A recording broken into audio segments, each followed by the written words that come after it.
তুমি কাজটা পেয়ে খুশি হয়েছে তো? কিন্তু তার থেকেও বেশি খুশি হয়েছি তোমার মতো বড় মনের মানুষকে পাশে পেয়ে। আর যদি এই মেয়েটা তোমার জীবনের সঙ্গে জড়িয়ে যায়? না না, এটা কিভাবে সম্ভব? তুমিও তো একটা সৎ ছেলে, তোমার ব্যবহার দেখে আমিও তো মুগ্ধ হয়েছি। হ্যালো, কি?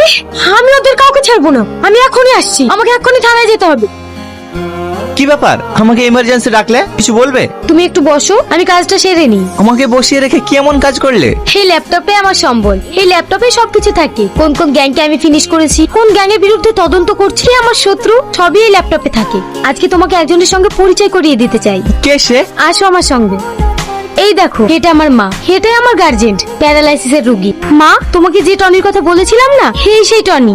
ভালো আছেন আন্টি? মা আজ 5 বছর ধরে কথাও বলতে পারে না, এখান থেকে উঠতেও পারে না, কিন্তু সবকিছু বুঝতে পারে।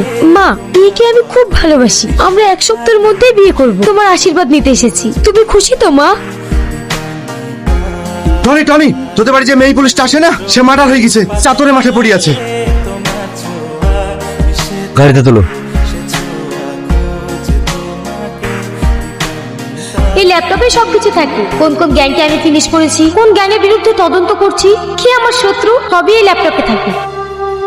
টনি, আমাকে যারা তোমার হতে দিল না, তুমি পারবে না আমার মৃত্যুর প্রতিশোধ নিতে? সালমা, সালমা, সালমা, তোমাকে যারা মেরেছে তাদের আমি কাউকে ছাড়বো না, কাউকে না। বুঝলে অফিসার, সেদিনের পর থেকে আমি আর কাউকে পাচ্ছি না। এক এক করে সালমার প্রত্যেকটা খুনিকে আমি মেরেছি। আমার সালমার আত্মে শান্তি পেয়েছি। এটাই আমার শান্তি। আমাকে ফাঁসি দিবি? দে দে দে, ফাঁসি দে, ফাঁসি দে। আমাকে জেলে দিবি? দে, জেলে দে।